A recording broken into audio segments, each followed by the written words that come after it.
بسم اللہ الرحمن الرحیم۔ عالم برزخ، فرشتوں کی مار کے نشان کیوں نہیں دکھائی دیتے؟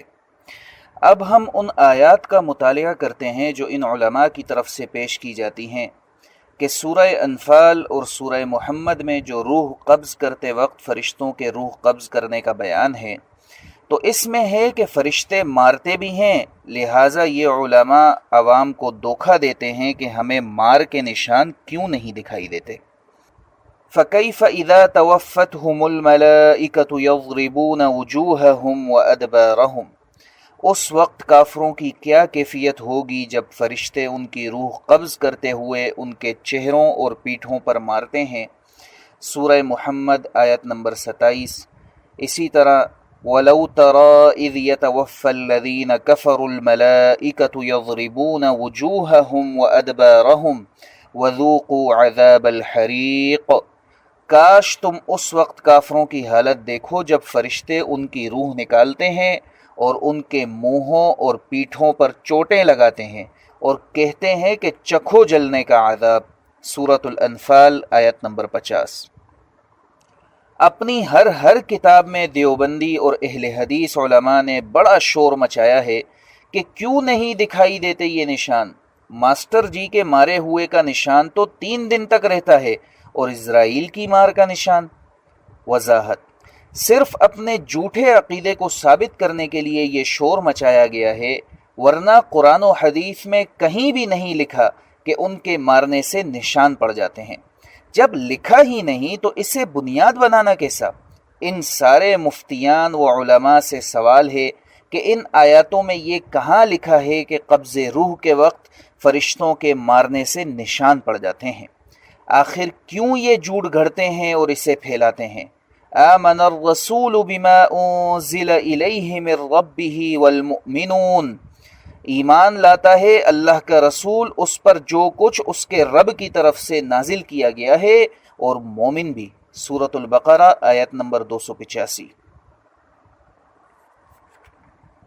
ہمارا ایمان تو اسی حد تک ہے کہ جتنا اللہ تعالیٰ نے فرما دیا ہے۔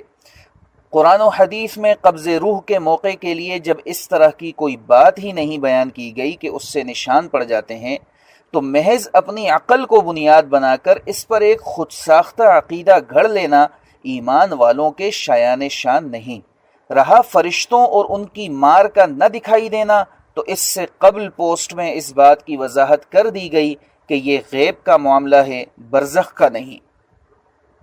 ہاں، اگر فرشتوں کے مارنے سے جسم پر کوئی زخم بنتا ہے تو انسانوں کو بھی دکھائی دیتا ہے۔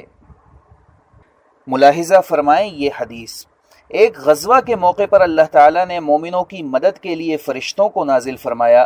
فرشتے نے جب ایک کافر کو کوڑا مارا تو اس کی آواز بھی سنائی دی اور اس کی مار کا نشان بھی صحابی کو دکھائی دیا۔ ملاحظہ ہو مسلم کتاب الجہاد۔ ابن عباس رضی اللہ عنہ فرماتے ہیں، اس روز ایک مسلم ایک کافر کا پیچھا کر رہا تھا جو اس کے آگے تھا۔ اتنے میں کوڑے کی آواز آئی، اوپر سے ایک سوار کی آواز آئی، وہ کہتا تھا بڑھو اے حیزوم۔ پھر جو دیکھا تو وہ کافر مسلم کے سامنے چت گر پڑا۔ مسلم نے اس کو دیکھا تو اس کی ناک پر نشان تھا اور اس کا منہ پھٹ گیا تھا جیسے کوئی کوڑا مارتا ہے، اور وہ سبز ہو گیا تھا، یعنی زہر پھیل گیا تھا۔ پھر وہ مسلم نبی صلی اللہ علیہ وسلم کے پاس آیا اور قصہ بیان کیا۔ نبی صلی اللہ علیہ وسلم نے فرمایا، تم نے سچ کہا، یہ مدد تیسرے آسمان سے آئی تھی۔ ملاحظہ فرمایا کہ نہ مارنے والا دکھائی دیا اور نہ کوڑا، لیکن انسانی جسم پر جو نشان پڑا وہ نظر آ گیا۔ وہ کافر مر گیا۔ یعنی ان فرقہ پرستوں کے عقیدے کے مطابق برزخ کا خود ساختہ عجیب و غریب پردہ زندہ اور مردہ کے درمیان آ گیا، لیکن پھر بھی صحابی کو وہ نشان نظر آ گیا۔ اس کے علاوہ اور بھی احادیث میں اس بات کا ثبوت ملتا ہے کہ فرشتوں نے میت کے ساتھ جو کچھ کیا وہ صحابی کو دکھائی دیا، حتیٰ کہ ایک حدیث میں اسی طرح کا ایک واقعہ ایک مشرک کے حوالے سے بھی بیان کیا گیا ہے۔ اب ہم آتے ہیں ان کی دوسری دلیل کی طرف، وَذُوقُوا عَذَابَ الْحَرِيقِ، چکھو جلنے کا عذاب۔ اہل حدیث عالم فضل الرحمن کلیم اپنی کتاب دعا کرنے کا اسلامی تصور صفحہ نمبر 121 میں لکھتے ہیں، فرشتے لوہے کی گرزوں کو آگ میں سرخ کر کے گناہگاروں کو مارتے ہیں، اور ان سے جو زخم پیدا ہوتا ہے اس میں آگ پیدا ہوتی ہے اور سوزش ہوتی ہے۔ فرشتے مارتے ہوئے بولتے ہیں کہ عذاب دوزخ کو چکھو۔ قرآن کی کسی آیت کے من مانے معنی اخذ کر لینا انہی فرقہ پرستوں کا کام ہے۔ چکھو جلنے کا عذاب سے یہ بات اخذ کر لی گئی کہ یہی جسم اور یہاں ہی جلایا جاتا ہے، جس کا کوئی قرینہ نہیں۔ قرآن کریم کی دوسری آیات اس کی مکمل تشریح کر دیتی ہیں۔ فرشتے ظالموں کی روح قبض کرتے ہوئے کہتے ہیں فَادْخُلُوا أَبْوَابَ جَهَنَّمَ خَالِدِينَ فِيهَا فَلَبِئْسَ مَثْوَى الْمُتَكَبِّرِينَ، داخل ہو جاؤ جہنم کے دروازوں میں جہاں تم کو ہمیشہ رہنا ہے۔ سورۃ النحل آیت نمبر 29۔ فرشتے جب پاک لوگوں کی روح قبض کرتے ہیں تو کہتے ہیں یقولون سلام علیکم ادخلوا الجنۃ بما کنتم تعملون، تم پر سلامتی ہو، داخل ہو جاؤ جنت میں ان اعمال کی وجہ سے جو تم کرتے تھے۔ سورۃ النحل آیت نمبر 32۔ اب بتائیے کہ کیا جہنم اس مرنے والے کے بستر کے ساتھ ہی ہوتی ہے کہ فرشتے کہتے ہیں کہ داخل ہو جاؤ جہنم کے دروازوں میں، یا جنت اس کے بالکل قریب ہوتی ہے کہ فرشتے کہتے ہیں داخل ہو جاؤ جنت میں؟ اس بیان کا مطلب یہ ہے کہ ادھر اس دار العمل میں اس کی زندگی کا آخری لمحہ ختم ہوا اور ادھر آخرت کا آغاز ہو گیا، چکھو جلنے کا عذاب۔